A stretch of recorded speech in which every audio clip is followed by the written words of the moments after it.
going to unbox and take a look at Gettysburg, July 1st through 3rd, 1863. This is from Worthington Publishing, which was kind enough to send me this copy. I reached out to Grant and said I've covered several of the Brigade battle series that they have, which includes Antietam and Shiloh and the 7 Days Battles. And I believe this is part of that, although it didn't say it on the cover, but I'm pretty sure this is part of that series. And really enjoy that series and need to do some, after action reports and playthrough of that series. But this one, really jumped out at me because it is huge. The other ones, were quite massive, including the 7 Days Battle, which had 7 Days Battles, which had several battles in the box. This is one battle, but it's the full 3 days of Gettysburg, which we are commemorating today. This is the July 3rd when I'll be posting this. And the third day of the battle. This is, Pickett's charge and kind of the high water mark of the Confederacy by some people's accounts and estimations. But this jumped out at me because it's huge. Gettysburg is one of the, most prominent and most simulated battles of the American Civil War. And Worthington Games has done other games on it. There's the Gettysburg 150, which I think was done on the 150th anniversary of Gettysburg. And that was based on their on another system or series that they have. I can't remember what's the name of it. It's not headline in it, but very good system. Somewhat a little bit more abstract and based on kind of action points that are rolling of action points. But this one is the battle, the Brigade battle series, which is not as abstract, but it does it at a brigade level, which is different than some of the more famous and notable titles usually do regiment. Of course, Most Fearful Sacrifice does the demi-brigade, which is kind of in between regiment and brigade. But anyway, a lot of that rattle and chatter. This is a huge box and is something that I was interested in, so reached out to Grant, and he sent me not only this, but a box of stuff. So spoiler alert, there might be some more Worthington games in my future, and they should be in yours as well. Here's the back of the box. You can see the map here, and of course, Worthington's production quality is one of the best in the business. You have pre-rounded counters, great color and clear iconography. You've got, again, mounted boards and a great map here. You see Gettysburg. You're going to see, Seminary Ridge and Cemetery Ridge and the Round Tops and Culp's Hill and all that on the map as well. As you see right here, it says, refight the bloodiest battle in the American Civil War with this classic hex and counter game. Each infantry and cavalry piece is a brigade with each strength point 100 men. Color boxes surround the strength, showing morale of green, veteran, or crack. Each artillery piece strength represents 1 to 3 cannons. Historically detailed game board at 200 to 250 yards per hex. Based on extensive research on the order of battle, the counters accurately reflect the armies of the North and South. This game will provide countless replays and hours of enjoyment to history buffs trying to see if they can recreate or change history. And that's why we play these games, right? We want to recreate or play history. It's 2 players, 4 out of 10 difficulty. This system is not that complicated. Ages 14 plus and victory within 2 to 12 hours. So let's get in this box. Looks like it's got a little bit of a dust cover or slide on cover there to protect the box. I have a few games that do that. DVG does that, and I'd like to know what you all think about that. Having the little, having a little dust cover there, a little cover that kind of comes off. Ooh, look at that! I like that box. Let's go out a little bit here and get a little bit better view of what we're looking at here. So there's the cover that's on there, and then we'll put that off to the side here. And then the box, look at that. It's a nice, thick box, good quality, good thickness. And there is a lot in here. I remember when I did the 7 Days Battle, and I'll put a link to the Brigade Battle Series, other things that I've covered out there, so you can get a look at those as well. But the quality is all going to be high level and consistent. So there's the box. Here is your playbook. And you're going to get 2 playbooks here. So, and then you're going to have the series rules. See, there's the Brigade Battle Series. I was right. I knew I was right.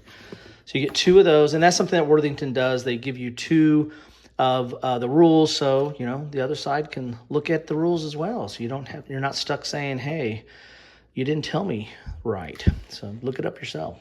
Here's the playbook, which is 16 pages, and this has introduction, and this has the optional rule, which is a cavalry battle that kind of took place to the east of Gettysburg, which I believe Custer was involved in that. I think Stewart was involved in that. But anyway, so you have an optional rule, and that's not played on a hex map. I think that's played on like a standalone player aid that you play on there. Here are the scenarios. You've got 6 scenarios. You have the cavalry scenario, then you have the 6 scenarios. First day, second day, the fight for the flanks, the third, which is today, the fourth day, I wonder what that is, and then the Battle of Gettysburg. So you get the full July 1st to the 4th. So the 4th day is that, I don't know if that's more hypothetical or if it's really the whether you can chase the Confederates or not. So here are all the different scenarios. You're going to have your different setups of the division core unit, strength points, and setup hex. And this is something where you're going to keep track of strength points in a couple different ways. You're going to have counters that you put underneath the unit to keep track of their strength points, and they come in, allotments that you're going to keep flipping almost like a block, and then might have to go to, change them out, make change to get the lower strength points. But you're also going to keep track of casualties on a separate board. A lot of the scenarios have might have a casualty, let's see if it has it in here. Game length, tie to battle markers, reinforcement, opening setup. I thought it had where casualties was one of the victory conditions, but I'm not seeing that in here. So, I'll have to look that up. But here are all your different setups for the different scenarios. And here is July 3rd. Here's scenario 4, which is Union continued. So again, I don't know if that is optional or hypothetical. July 4, Meade's opportunity, the full day battle. Interesting. And then scenario 6 is the whole kit and caboodle there, right? See, total all-terrain and casualty VP for each player. So yeah, it's spaced in the rules how many casualties you have. So that's one of the victory conditions. Then you have some of your history here as well. So again, though you get 2 of those playbooks. Here are the rules, the series rules. And this is version 1.4. I think the last one I did was the 7 Days Battle. I don't know if that was 1.4 or 1.3, but they're going to tell you what has changed here by, going a little bit closer here, by what's green. So if it's green, it's been changed.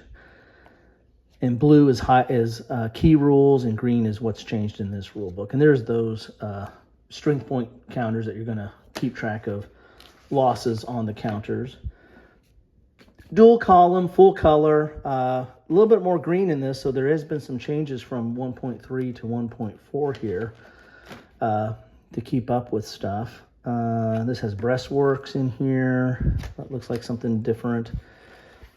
And yeah, there you have it. See if there's anything else big here. Panic, some extra rules on panic.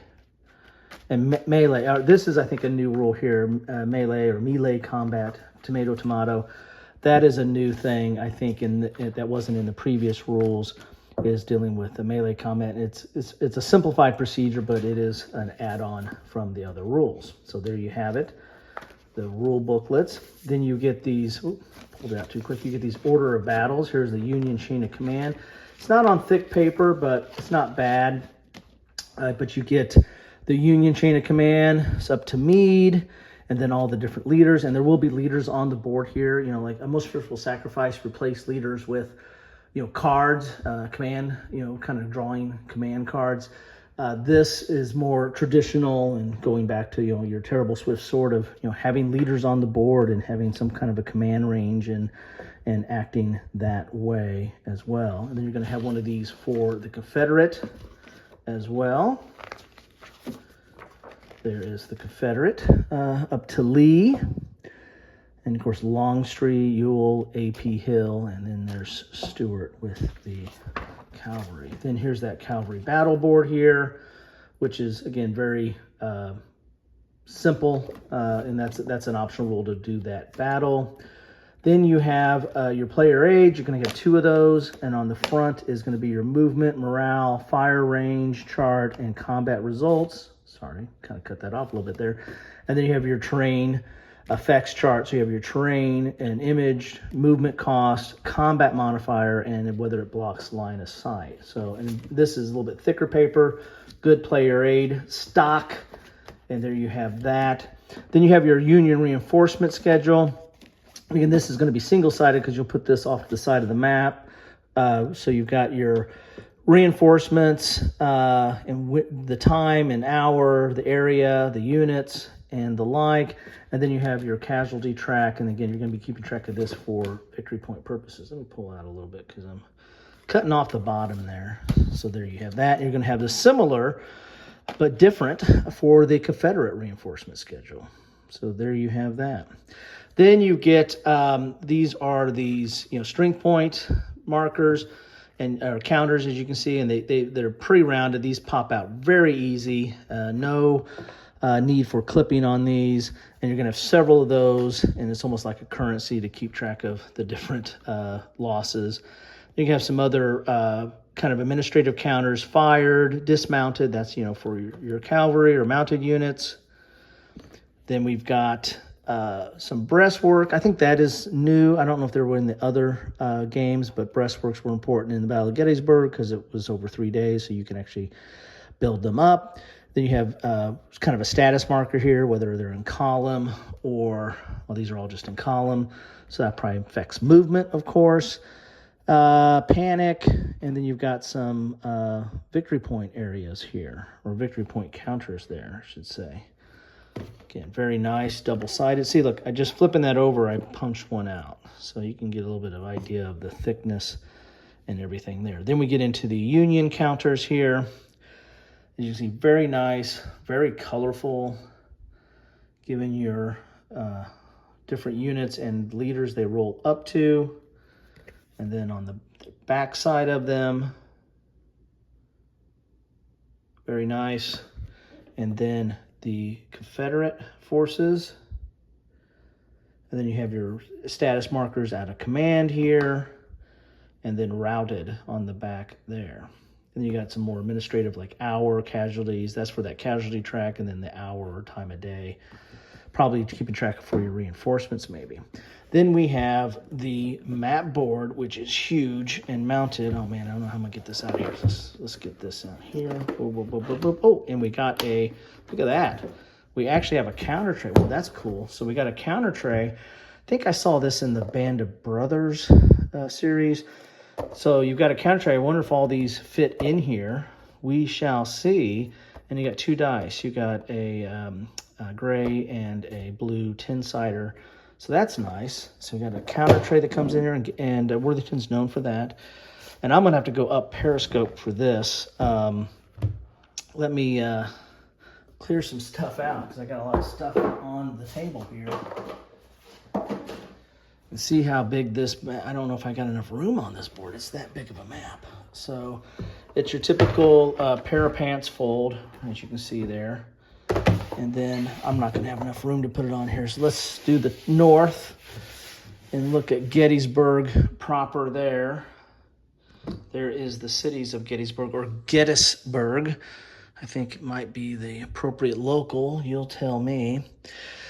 So here is Seminary Ridge, here is Gettysburg, here is Culp's Hill, And then, of course, the battle proper started here on like Her Ridge with Reynolds' Union cavalry, and then dismounted and started the fight that got pushed back, and actually the Union forces went through the city of Gettysburg to take up the fishhook position on the mounted terrain south of the town. So now let's look at the south of the town, shall we? You can see the nice, thick mounted boards here. I think this board, if I recall correctly, the other in the Brigade Battle Series had a little more tan to it. This looks like it's got a little bit more yellow to it, but still very clear, very nicely done. You can see woods, you can see elevated areas, you can see these groves here. Very nicely done. You can see major and minor roads.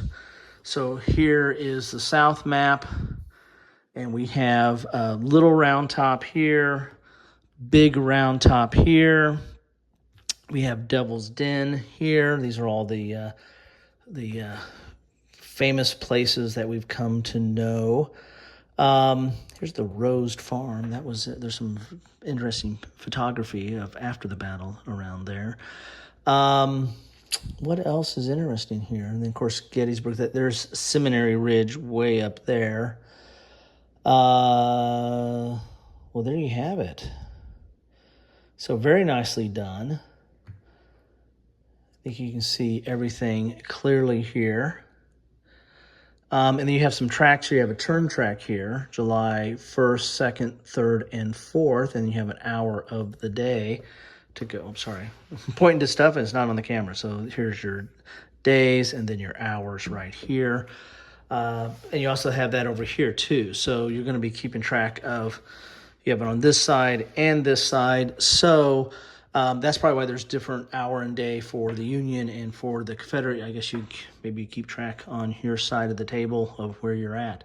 Hopefully you're at the same time on the same day. Otherwise we're having a Doctor Who episode here. Anyway, so there you have it. Very nicely done there. I got to say, another excellent production by Worthington Publishing, Worthington Games on this. And as I said, just picking these up, I'm already starting to punch out some of this stuff here. So let's get this all out here so you can see it in all its glory. Very nice production.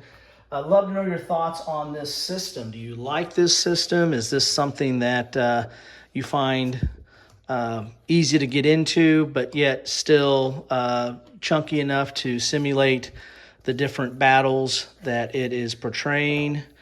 Love to hear your thoughts on that. I need to do some more play and after action reports so that I can speak a little bit more intelligently about this system. But there you have it, and I'd like to thank Grant of Worthington for sending me this, and I owe him some more videos on this and the other games. I just got to get him to the table. So there you have it. This is July 3rd, and we're celebrating or commemorating, celebrating is probably the wrong term, but commemorating the third day of the Battle of Gettysburg, or Gettysburg. And here is an excellent addition to the ever-growing Gettysburg band of games that several people keep going back to it. And I don't know if we're ever going to get a definitive edition, but why do we need one? We keep getting all these great offerings. Anyway, thanks all, and I hope you're having a safe holiday and getting ready for the 4th. Take care.